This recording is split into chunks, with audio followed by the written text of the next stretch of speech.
This is Charlie Mike, the podcast. Veterans helping veterans, talking about things happening in the veteran community, things we've experienced and overcome, such as addictions, PTSD, depression, legal trouble. And we also promote veteran-owned businesses. If you're talking about it, we're talking about it.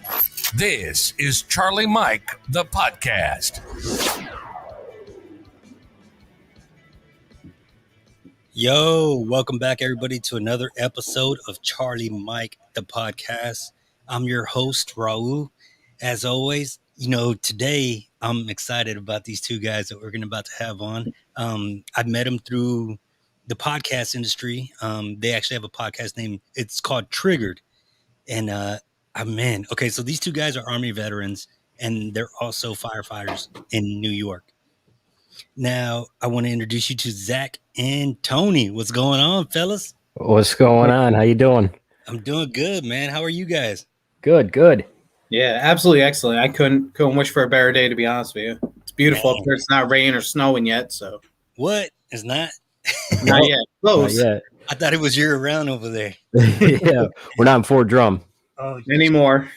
Yeah, that's what's up, man. You guys, how's your week been? Busy. Good. Yeah. Crazy busy. It's been good, though. I can't complain, like I said. That's good, man. It never ends. Yeah. Never. That's true. The week's too long or too short. Or Too long. short. It's just... Do me a little favor, man. Tell me a little bit about both you guys. Well, Zach, you don't tell me about Tony. Tony, tell me about Tony. And you know what I mean. Tony. I can do that. I can tell you about Tony. I got a whole list. But, so I'm from upstate New York, Army vet. I was with the 1569 Transportation Company out of New Windsor. Deployed to Afghanistan 2014, 2015. Northern Afghanistan, Mazar Sharif to be exact. Got a wife, 3 kids. My life is hectic, never ends. Firefighter here out in Middleburg. Been doing that for Middleburg going on a year, but I've been in the fire service almost 10 different departments. So I love it. It's something I do. It's that adrenaline that I still get to have now that I'm not in the military anymore. You wake up at 3:00 in the morning and you hear fully involved house fire. It's something about that, but I love it. That's pretty much my story in a nutshell. That's crazy, man. That's good. Tony, go ahead. Tell me a little bit about yourself, brother. It's crazy because me and Zach have almost. No, this is about you, not about me. We have almost the same background. It's crazy, and we never met before about a year ago. So I served 10th Mountain, 277 ASB, ACO, Fuel and Water Platoon to be exact. But hey, whatever. We all did all the shit. So once I was done with that, moved back here, did not deploy. We were supposed to we had 2 places we were getting orders from, Kandahar and Bogdan. Unfortunately, I was on AGR about 2 weeks, something like that, before we were supposed to get deployed. And my right knee, I hit a pothole and my knee hyperextended and blew out the backside on my leg. So that didn't happen. Yeah, which still sucks. But so continuing on, moved down here about a year ago. Literally, me and Zach signed up and did the firefighting in Middleburg. We got voted in the same day, seconds after each other. Before that, I also did about 10 years firefighter in EMS, and 3 kids. I have a beautiful wife now. She's awesome. Definitely the backbone for me. Keeps me in line. Keeps me straight. The best she can do.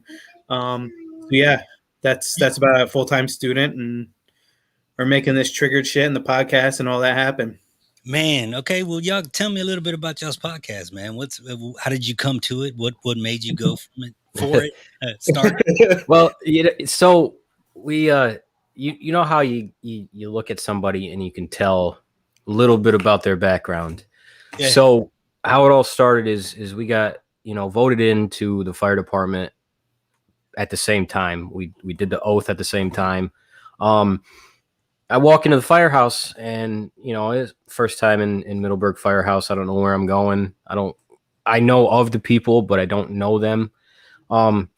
So we get to the meeting room, and I'm standing in there, kind of like out of place, because I don't know anybody. And out of the corner of my eye, I see this burly bearded man next to me. Not as good as this was, but it was working. And I looked over. I'm like, well, I know that stance because he's literally standing at parade rest, just standing there. And I introduced myself, and then him and I started talking, and it kind of took off from there. And about a month down the road, I was like, hey, we should start a podcast. I saw Tony. He's got his motivational speeches and videos on YouTube. Yep. I checked those out. I saw him at the firehouse the next Monday night, and I was like, hey, you want to start a podcast just to relieve some stress, talk about some shit, just never thought it would come to this. Never thought I'd be on StreamYard. Never thought I'd be on Charlie Mike podcast. It was just a thing to talk about stuff, what's going on in the world, raw, uncut, uncensored, just give it a whirl and see where it goes from there. Yeah, that's it. I mean, we saw each other. We both knew, we were those asshole vets. We if you could have eyes do motions, we were both like, hey, guy, fucking knife hand each other from across. We just knew, it instantly mended. It was instant friendship. And when we started the whole podcast off, it literally was in my smallest apartment on a round table with a $20 microphone from Best Buy, I think it was. And we're like, okay, let's just try this thing out. Let's see how it goes.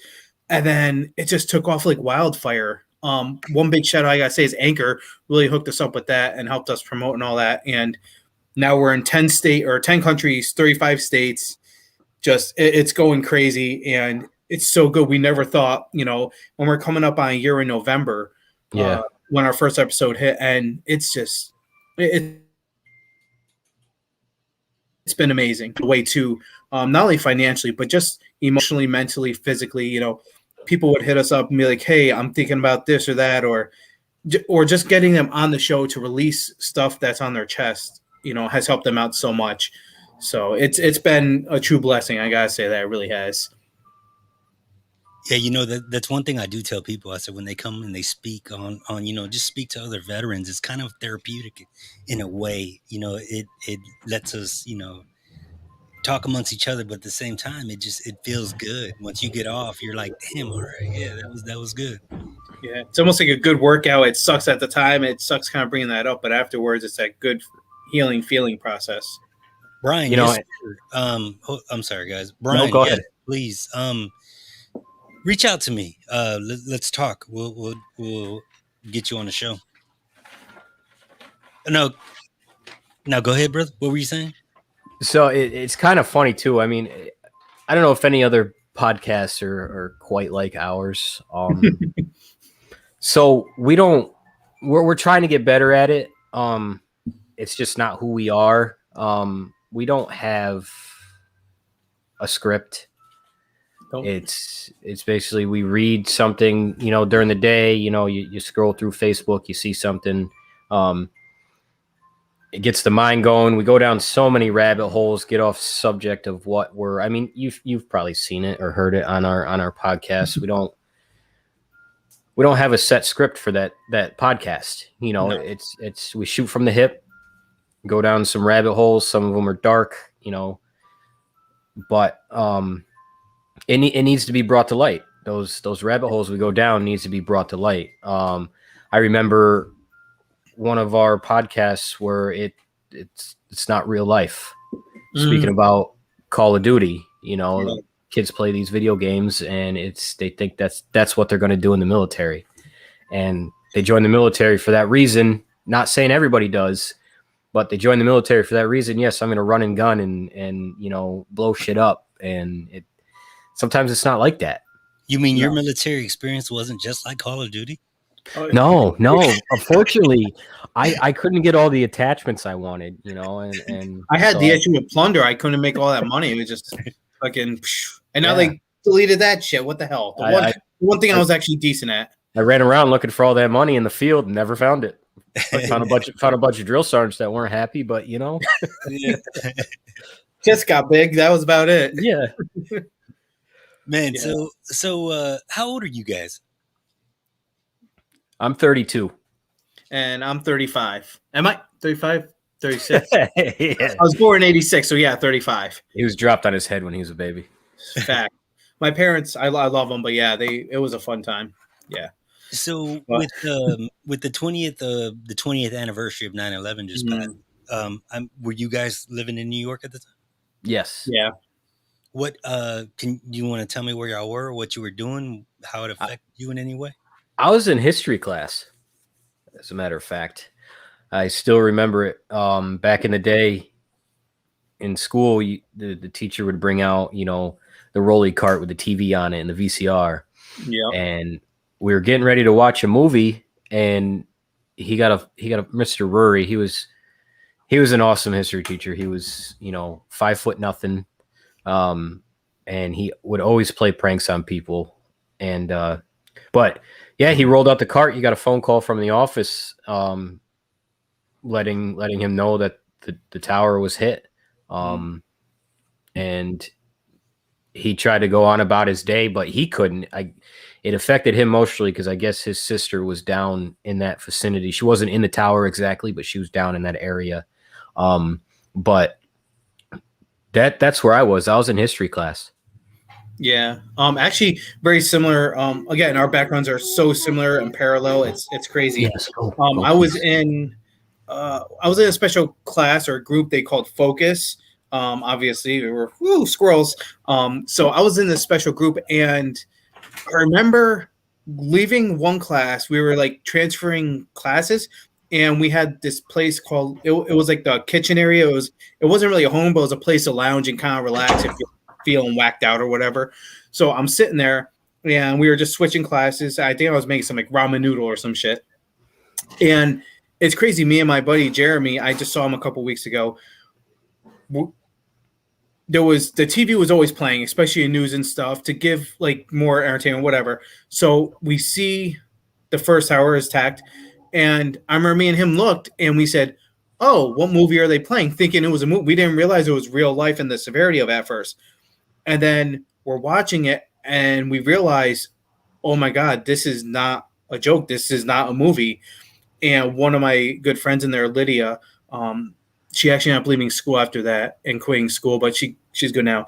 But her dad was in the second tower, and you saw the plane hit, and we saw him collapse, and she broke down crying. Like, there was a lot of us in school.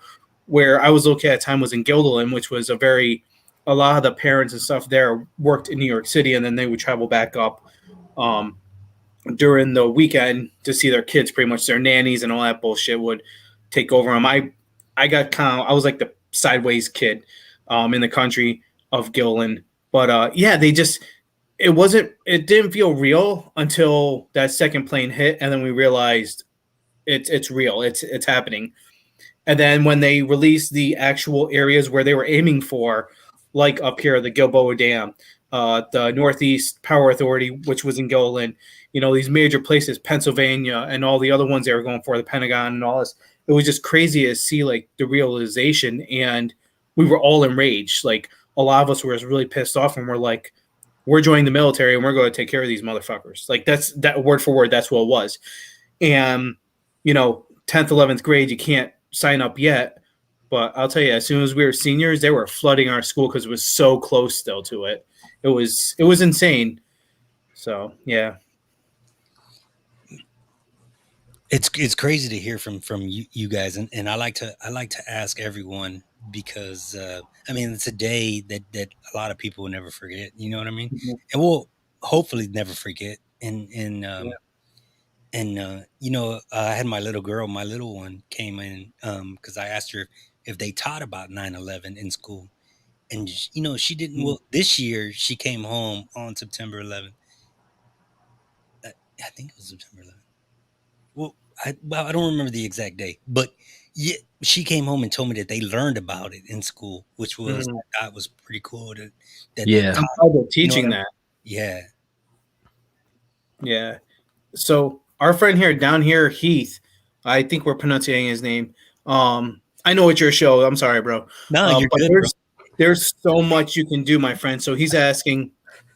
I'll ask you a question. In your I'm sorry. In your opinions, from a perspective of a veteran who's 100% out, PNT, what can a person like that offer their community?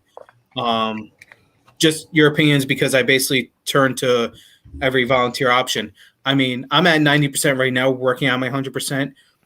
I can't do like I used to do. I can't do construction work anymore, stuff like that, because I know my body just can't handle it. But there's so much you can do, whether it's going out, shaking hands. I mean, me and Zach do so much just in a sense of basic decency, and we cover that all the time on our show.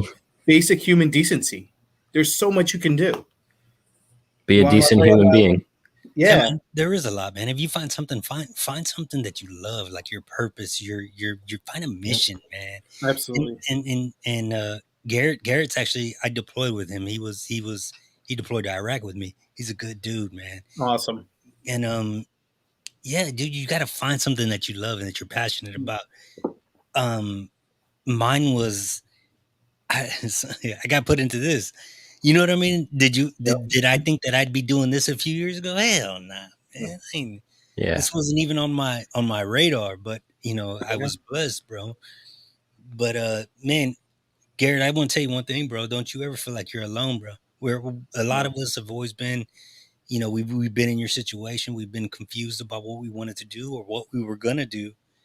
Don't ever feel like you're alone. I'm here, Yeah, definitely. man. It's crazy because like I'm going to school, which is cool and all, for medical assisting, but at the end of the day, like I feel like me and Zach and Triggered as a community have done more now since we're out and we're doing, because we go through those classes of when you're transitioning out. Oh, do this, polish your resume, all that bullshit. But at the end of the day, they don't actually teach you, and they try to teach you, at least from my learning, because I'm still fresh out. I'll say I'm about a year and a half out. They're trying to teach you, when you go back to civilian life, it's not going to be the same, this and the other. I still have a hard time walking on grass. Like it's crazy. So doing the small stuff like getting onto a podcast, getting onto your VFWs, your legions, getting involved with the community in that way is a great way to kind of bridge that back into your civilian life, and going out and doing, like you said, something that you absolutely love to do, whether it's big or small, and just helping out your community in that sense. Yeah. Zach, let me ask you, man. Yeah. Since you're the Afghanistan war veteran, brother, I have to ask you, man, how did you feel with the recent events that took place over there, man? He got you, bro. He got you. He did get me. He did get me. What did you think it was going to happen? Did you expect that question or no? Absolutely. No, I'm just I did expect that question. It's just trying to put it into context, into words. There was a plan. Should I get the censored button ready? No. Nope. There's a plan in place. So what I've learned, Afghanistan brought me back to, Vietnam. You look at the picture of them getting the people off the top of the building. It's the same exact picture of Afghanistan with the shit hooks. There was a plan set in place, and don't look at this as, I'm praising Trump because he had a plan. No, this plan was set in place during the Obama years too. People have to look back. Years and Clinton, but everybody wanted to get out of Afghanistan, but there's a certain way of getting out. The way that our commander in chief did it now, I feel wasn't the correct way to do it. But yet again, not defending him, but I'm not in his shoes. Yes, I'm very irritated on how it went down. It was preventable. If you follow the plan, if you look at the military, when the military is in control, that's when you leave. That's when you can get everybody out. We had control of Kabul. We had control of Bagram. We had control of all the planes and everything coming in and out of that country for so long. We had that presence. If we got out when we had control, I can't say 100% we wouldn't have got hit, but everybody would have been out. This is day 34 of Americans behind enemy lines with no plan. There's no plan set in place to get these people out. As far as I know. But we were in control. We had control. And when we have control and somebody's stepping on our territory, we have to push them back. You have to set them in their place and let them know, hey, FAFO, it's key, and I think there should still be military members in Afghanistan. The reason why I say that is because we have a presence. Look at all the countries we have a presence in. Korea, we still have a presence. So many other countries we have a presence in, just, peace of mind to let them know we're here. And the way that the administration went about it, and I don't want to bring up politics on your podcast. Thank you. Because you got a business, and I understand that. I get it. But on the flip side of that, you did ask the question. No. That change. I want your honest opinion, bro. That's why I asked you, man. You speak. But the way that it went about, in my eyes, was not the right way. Yes, I'm glad that people came home. I'm devastated that the 13 members lost their lives, and not to sound, like an asshole, but you gotta realize what you signed up for. Yeah. Yes, it's devastating. Don't get me wrong. My condolences to all the families. But being a vet, you got to understand what you signed up for. Shit happens. Yeah, when you least expect it, it happens. I feel that man, we, like you said, man, we had control of everything. And I honestly feel like, okay, if we're gonna get out of there, what's the number one thing that you do? You make sure that our fucking people are out of there. You know what I mean? It's simple. It's simple. Before you pull the police out of a city that you're trying to help with crime, don't you want to make sure that all the good people are out of that city first? It's just, it makes sense to me. It's different, I guess. So I feel like those 13 members, and then there's still, I think, man, don't quote me, I might be wrong, 20 something in the hospital. Yep. Minimum. Yeah. That's what they're telling us. That's the flip side too. They should be all home with their kids and their wives and their daughters. Right. And I think that those lives were preventable 100%. Yeah, absolutely. You're right. Absolutely. You're right. Those lives were preventable 100%. You know what? I don't mean to drag this on, but leaving $80 billion worth of equipment, and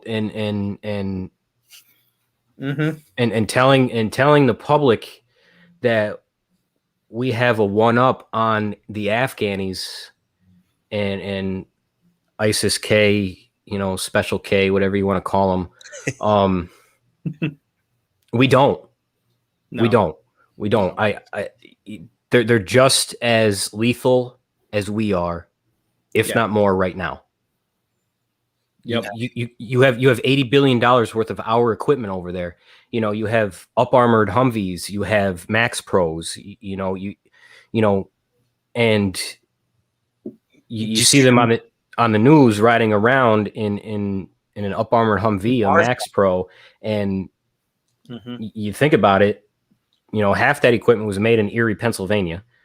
But they have drones, they have our weapons, they have Blackhawks that, funny thing is, if you look on TikTok and you see them trying to drive fly a Blackhawk, it's actually pretty funny. It is. Hey, I'm starting to think that Zach is sponsored by TikTok, bro. Hey, owner of TikTok, if you can, trigger.com, and trigger 1775. but like, Uh, there's a plan, there is. there is.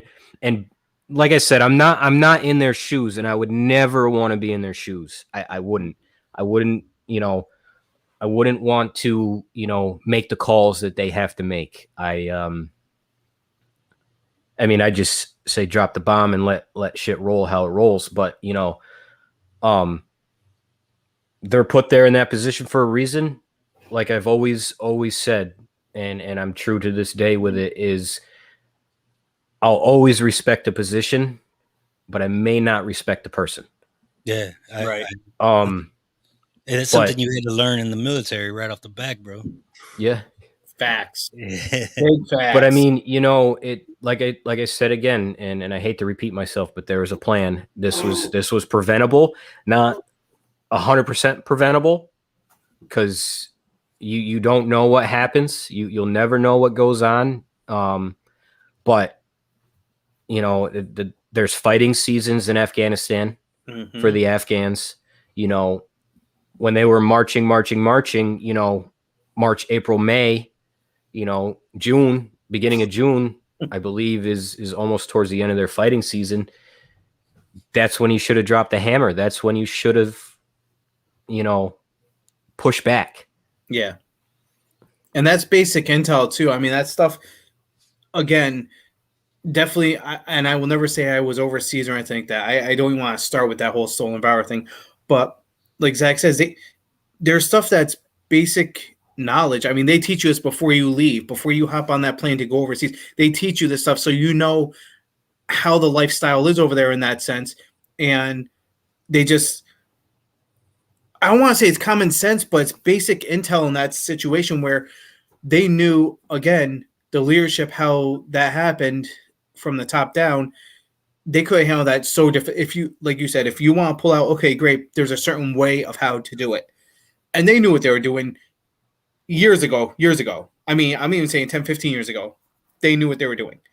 It was just waiting for that right person or the right people, the right area to make it happen. And again, I feel bad for the 13, but at the same time, like you said, Zach, we all signed up for it and hoping we could get the best outcome, but knowing the worst of it. So, I mean, nobody signs up for the military and says, "Oh, I hope you play a great game of soccer today."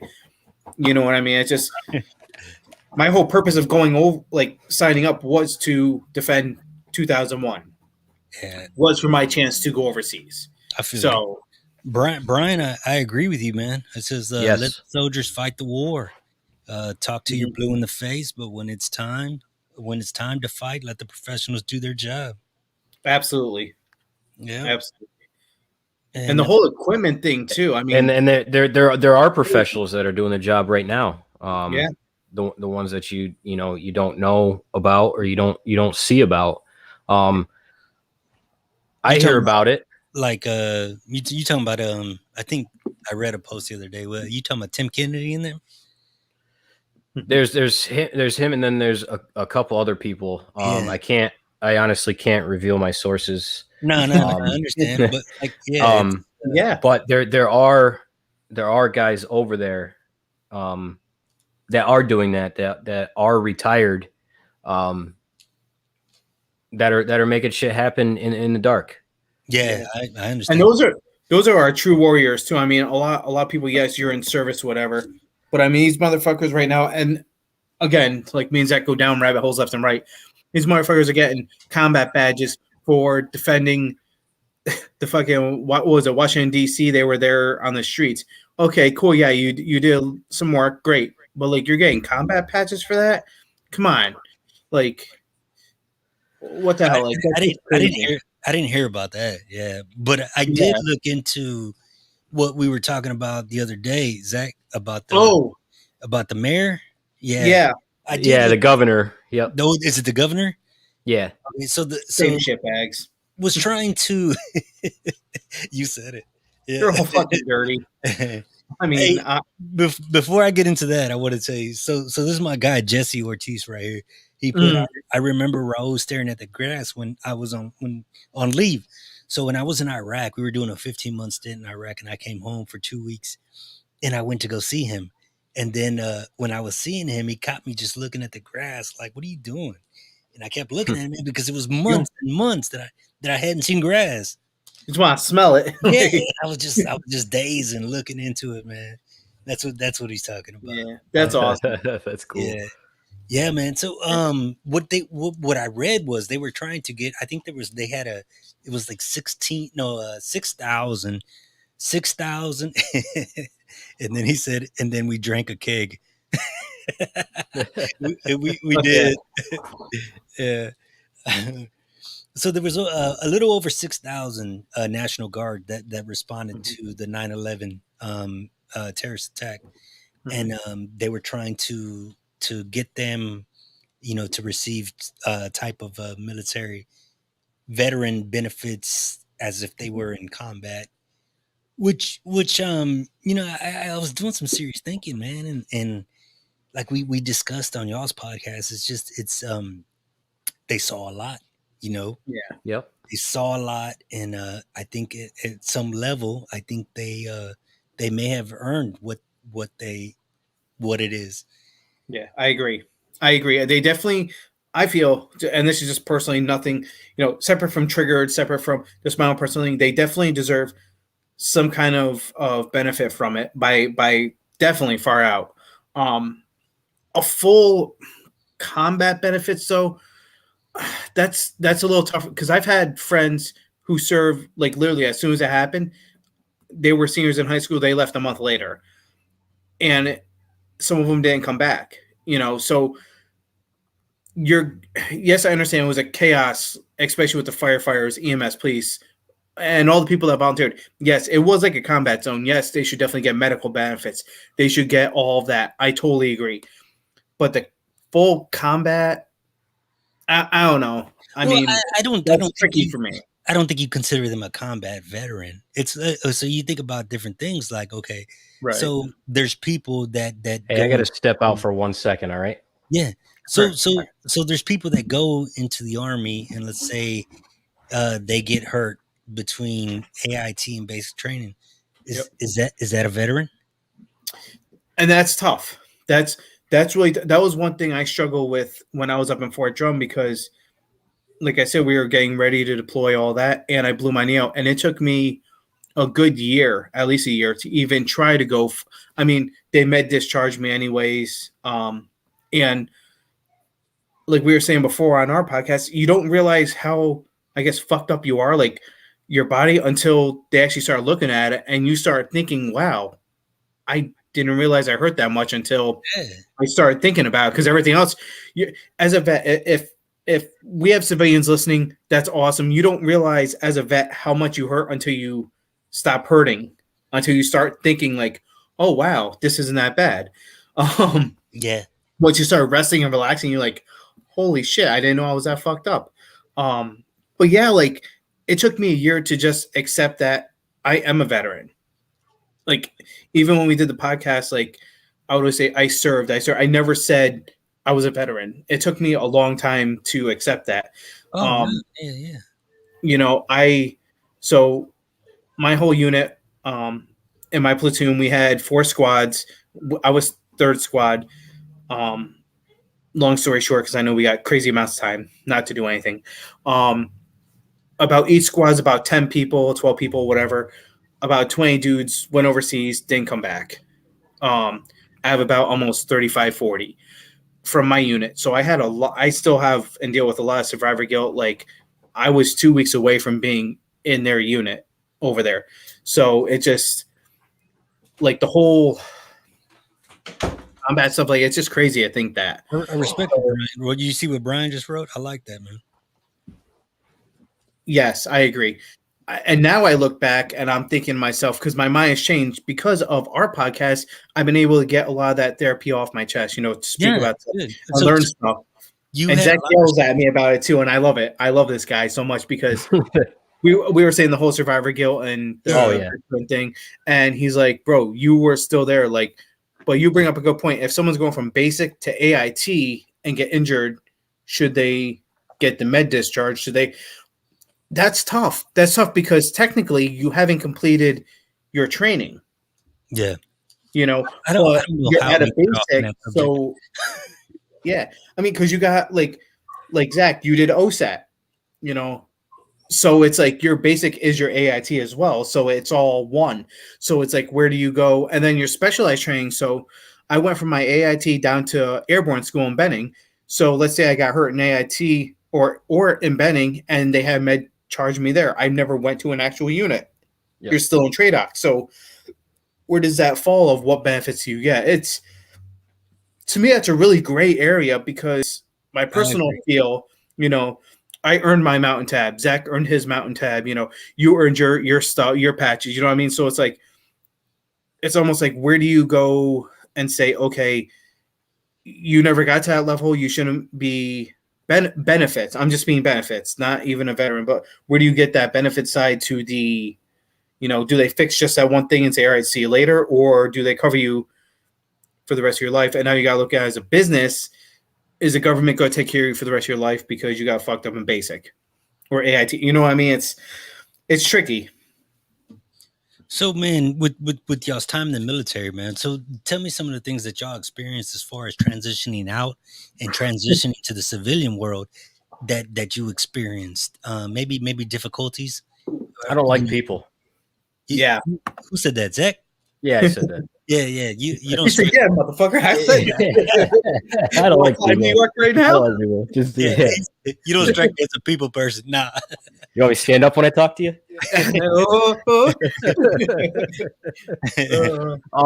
man. That's the biggest thing. So, like, when I first got out, you know, I don't like crowds still get me too. Yeah. It's just noises. Middle of the night, like they do fireworks and shit here all the time in Middleburg. Like every night there's something popping off. I mean, it's like, you know, it's crazy. But like crowds of people is the biggest thing. Is hard transitioning. My fuse is a lot shorter. I've gotten better on it, but my fuse is a lot shorter. Like stupid people. You know, like I work at a motorcycle shop. I'll give you a quick example. So we do a lot with eBay, and I list motorcycle parts, aftermarket parts for, you know, Harley, Polaris, you know, motorcycles, ATVs, shit like that. And I'll be right back again. We rotate like this all day long. So I build, they're called listings. So if you look on eBay and you're looking at stuff, it's a listing. So that's what I do, you know, and it's something that I love to do. You know, you find a job you love, you never have to work another day in your life. So I build all these listings. So I'll give you an example. So are you familiar with motorcycles, Harleys, that kind of stuff? I'm familiar that they go fast and they make me okay. So there's different years. So like, you know, let's just say you got a spark plug for a Harley motorcycle. It fits, you know, 1999 to 2021. I get people ask these questions, you know, will this fit my, you know, 1976 Harley? You know, and no, it's not going to fit. The listing title says for 99 to 21. There's nowhere. Yeah, I see what you're saying. There's nowhere in that realm of your year. But I'm the professional on the other side of the computer. I gotta be professional. You know, I can't say like, you know, you're a retard. You know what I mean? Like it's so, you know, just stupid people, stupid questions. Let me ask you, Zach. I want to ask you something, man. Can you? Okay, so what are some of the things you remember the most about your deployment? It doesn't necessarily have to be the the negative things, but maybe it's something that you remember to this day that cracks you up. You know why I'm laughing, brother? I got one. CSM. So CSM. no, that's for another time. Oh, okay. So yeah, Command Sergeant Major and I, yeah. So we so I was a 91 Bravo, and I our barracks and stuff. We had 8-man rooms, and next to our room, next to our tent, was the battalion commander. So we were, and you don't mess with maintenance. You know, nobody messes with the maintenance platoon, and so. Yeah, this guy here. What? Hey, Gibson, what do you got? I don't mean to get off topic. No. Let me know what you got, man. Interest. That's why I wanted you to see it. I wanted to make sure you saw what he was talking about. Yeah, Blackthorn's going on right now. Hit me up. Maybe I could help you out. So we have 8-man rooms. Next to our room was the battalion commander. All the high brass, you know, they slept in, you know, GP mediums also. So maintenance was always wild. We didn't listen to the rules. We had doors and walls in our tents that we weren't supposed to. 85 Harley, what? Sporty. So we weren't allowed any of this, but I had a coffee pot. I hooked up with Stewart's, which is a local coffee shop up here. They sent me coffee overseas. And my door was always open. Everybody went in there for coffee. I always had the snacks. It was like jail. You know, I always had the goods. So one night we got back and we just let it rip. I mean, we hooked up with Special Forces. You know, they gave us some good stuff too, which we weren't allowed to have. So we just had a good time. And then we had this bright idea. All 8 of us had this bright idea of, you know, let's explode all these glow sticks that we got, you know, from the truck. And we had a whole case of glow sticks, the green glow sticks. So we exploded them all over inside the tent, all over outside the tent. Bro, I shit you not, this thing was glowing from the sky. You could see it.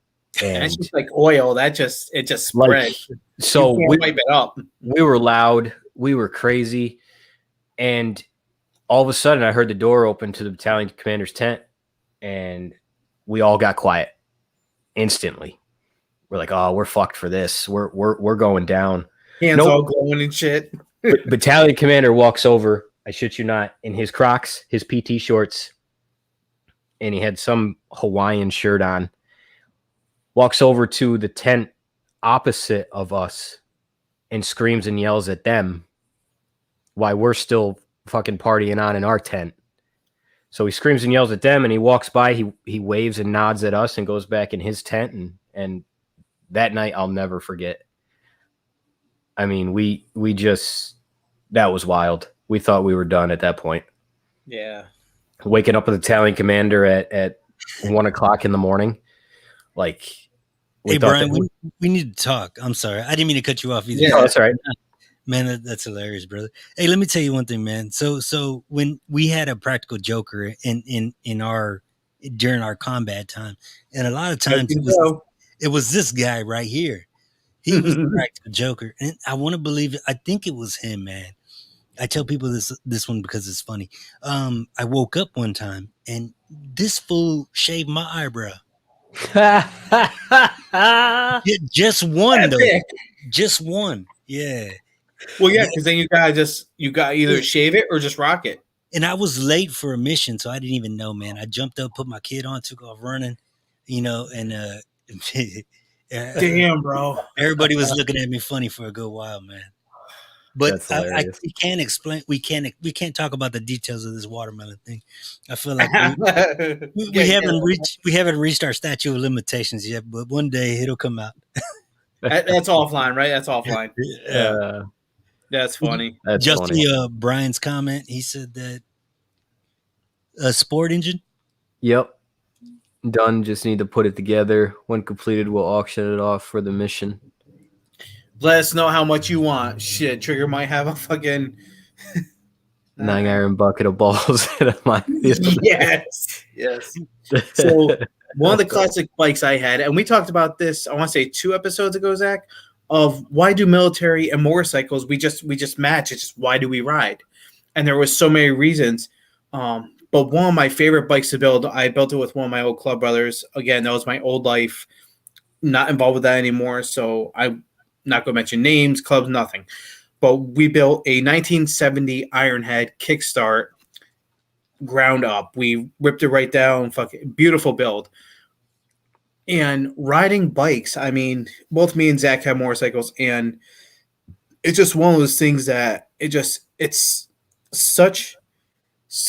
like brother and sister. I mean, it's fucking motorcycles and military just go together. Therapeutic, right? It really is. The wind therapy, the building, something like you said, the adrenaline, it matches and it's therapeutic and it gets shit off your chest. You're out there by yourself and you're thinking all the bullshit during the day, or if you're riding with your battles, it's just you're back in formation. There's nothing else like hitting a 40-mile-an-hour corner at 70 on a motorcycle. Yes. There's just, it's only the 2 tires in the road that's what's holding you up. It's that adrenaline. You see what Asbo wrote right here? He said, why we ride is the wind therapy. That's right. Free.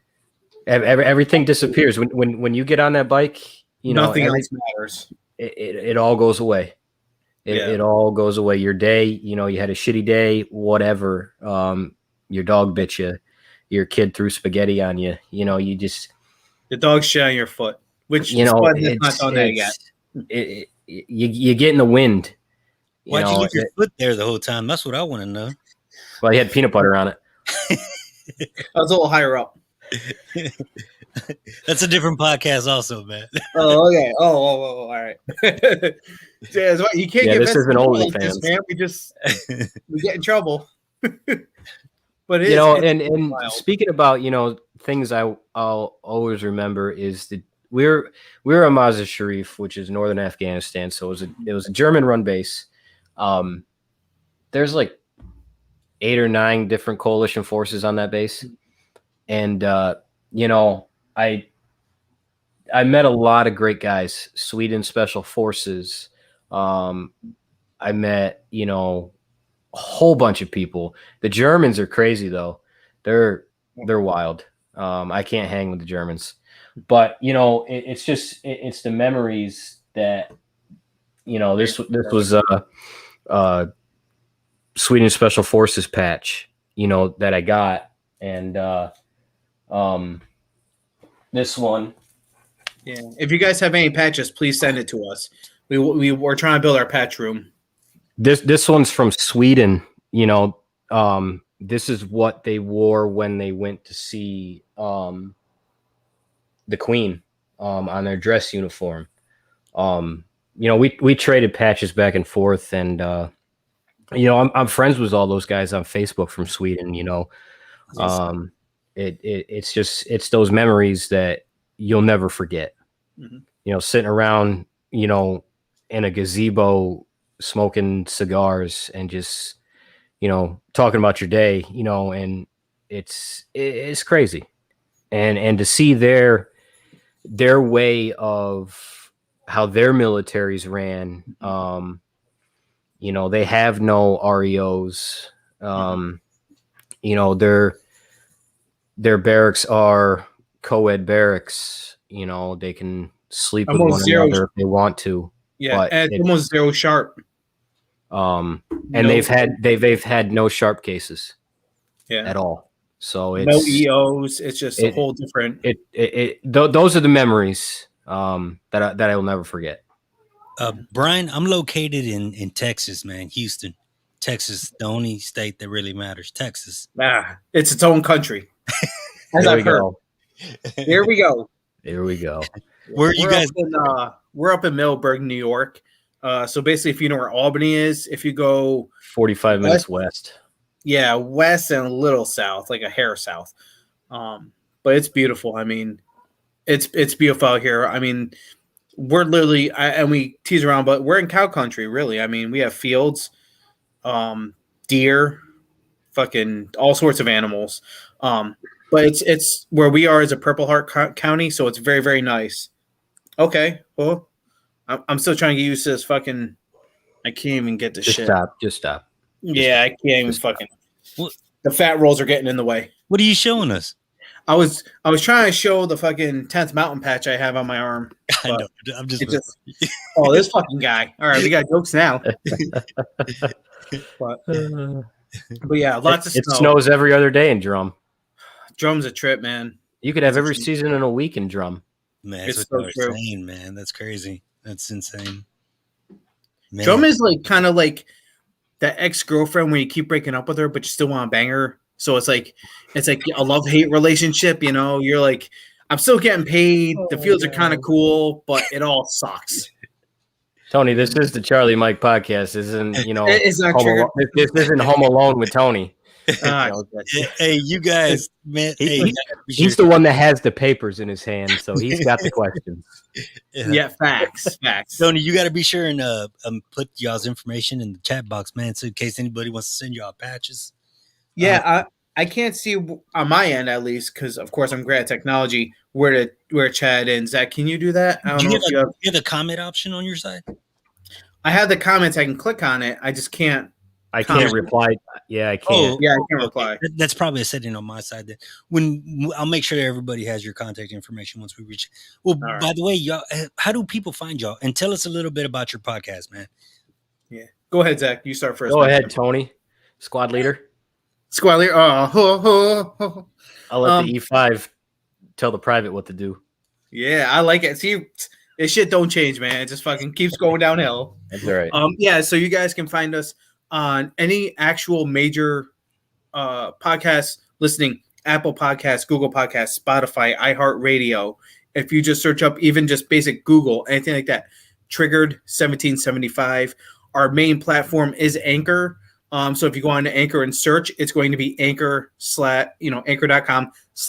call ranger. But yeah, you look it up, Triggered 1775, you will find us. We have our actual webpage as well, triggered1775.biz, as well as our Gmail, triggered1775 at gmail.com, and the Etsy page as well, Etsy, of course, .com/triggered1775. We're trying to make it easy for everyone. 1776 was already taken. That's why Yeah, it's this bastard. 1775. So if you go to Charlie Mike the podcast and .com and you go down a little bit, you'll see Triggered the podcast, and then you'll be able to click it and it'll send you straight to them. Yep. So that'll be a way for you guys to contact if you need it. Thank you. Yes, sir. His last PCS, Wisconsin. Wisconsin or Kentucky? Guess where he went? I go 101st. Man, I don't know, man. Yeah, he went I don't to know. Wisconsin's a crazy place. That's Well, neither one of those sound appealing to me. No. I'd rather go to Kentucky or Wisconsin.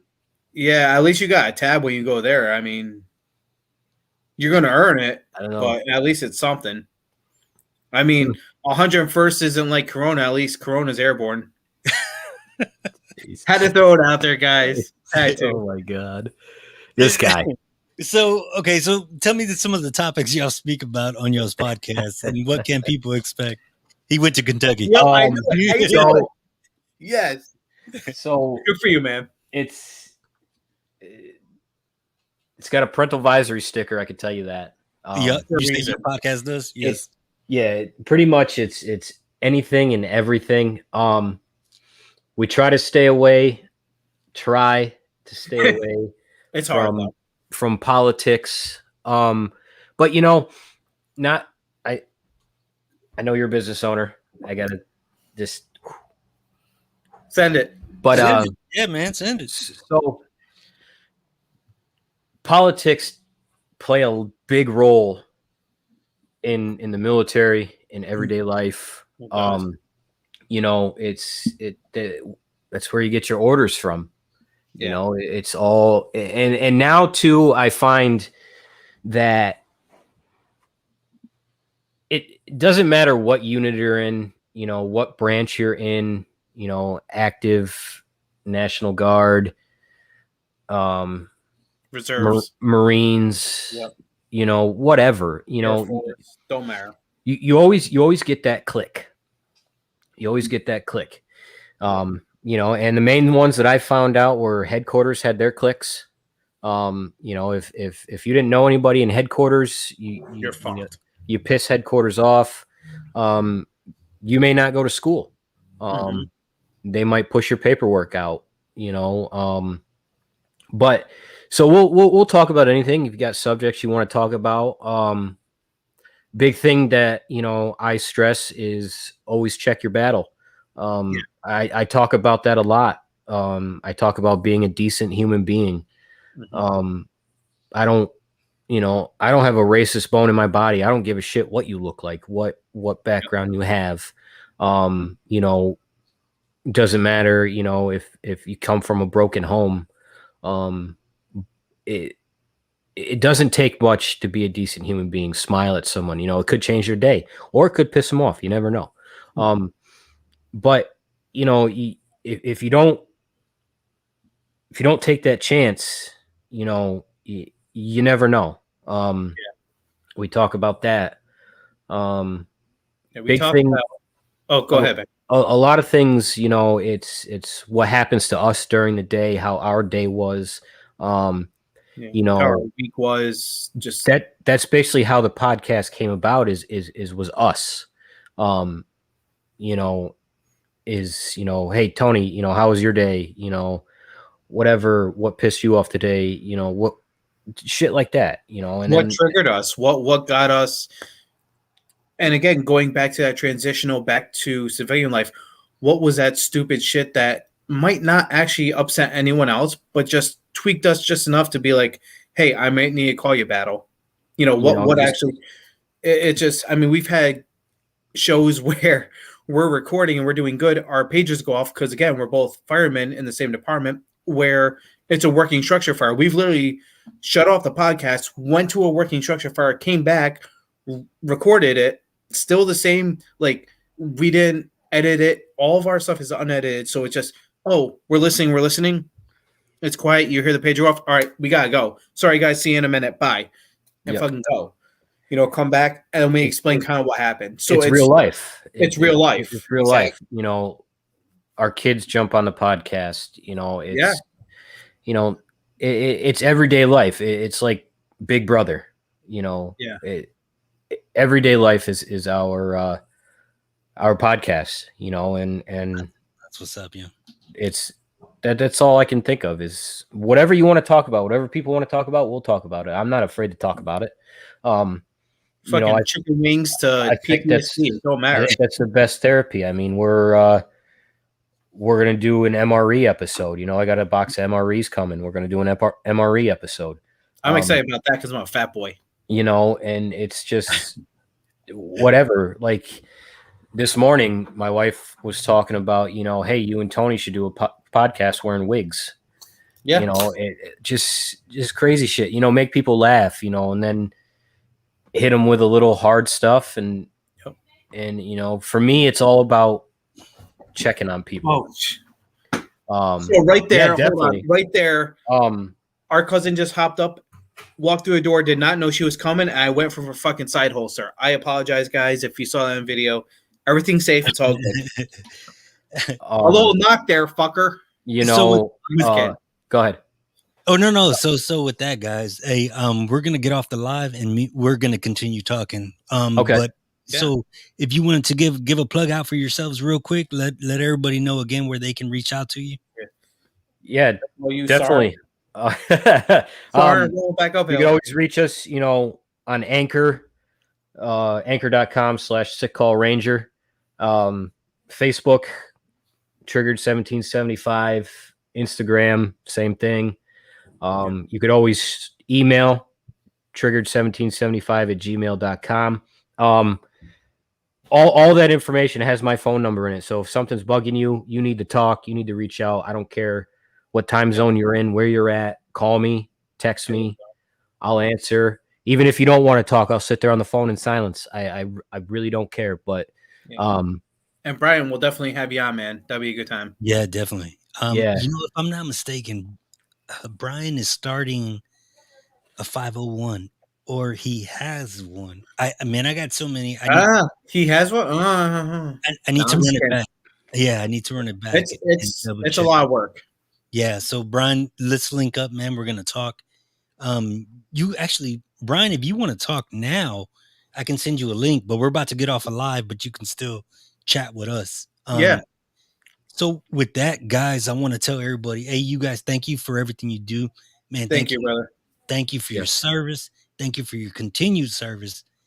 You guys are amazing, man. When I grow up, I want to be like both of you. Oh, I just want to grow up. One day we I will. wish I was a little bit taller. Wish it was a baller. With that being said, I'm gonna let everyone know that your Charlie Mike, the podcast t-shirts, promo mugs, and hoodies are available at charliemikemilitaryapparel.com. With that, guys, I want to say thank y'all for tuning in. We appreciate you. And as always, Charlie Mike.